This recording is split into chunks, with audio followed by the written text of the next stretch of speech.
Millions of Americans suffer from chronic back pain, seeking relief from doctors, of course, trying to find some type of pain medicine to help. Yeah, but a new study suggests using opioids may not be doing the trick. Dr. Ashley Amsbaugh with UT Health and Memorial Hermann is here to break down the study and give us better options to treat the problem. Good morning. So glad you could join us. Good morning. Thank you for having me. So what are your thoughts about the study? You know, are opioids overrated when it comes to alleviating back pain?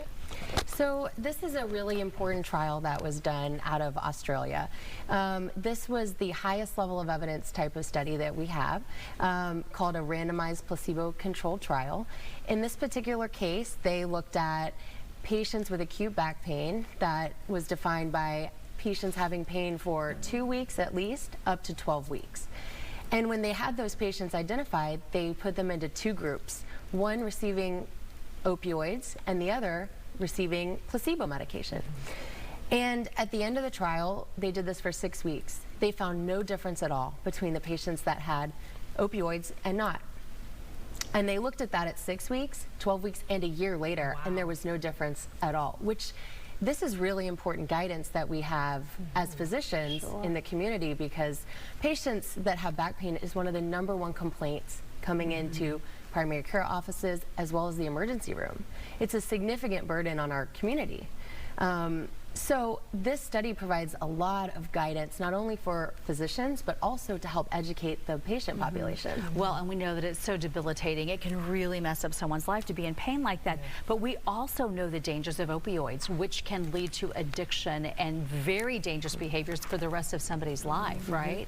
Yes, I mean, opioids can be used safely in the right patient population. I mean, patients that have surgery, they certainly need to have some type of opioid on board to help control their pain. But this is incorporated now into a multimodal approach of analgesia. We use anti-inflammatories when we can, muscle relaxers, numbing medications, as well as interventional procedures, even for acute pain post-operatively.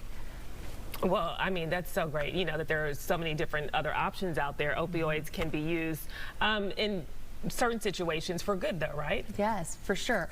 I mean, patients that have chronic pain, which are patients that I deal with, opioids can be used safely, but they need to be monitored. You know, there are guidelines from the CDC, and the NIH that indicate when and how to prescribe these medications safely. On patients that have chronic conditions such as cancer, these are patients that we need to use opioids for, and they can be used safely.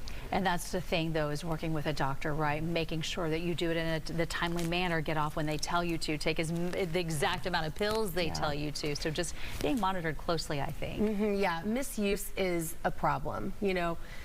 The reason we are so strict on opioids now is the epidemic. You know, patients have overdosed significantly over the last years at increasing rates. And so this is a, you know, societal issue that we are trying to combat as physicians, but we still need to be able to use these medications safely. So this particular trial really gives guidance in the acute setting on how other medications may be more important, as well as physical therapy. All right, such an important study. Thank you so much for speaking with us this morning. You're welcome. Thank you. Appreciate your time from UT Health and Memorial Hermann. Thanks again.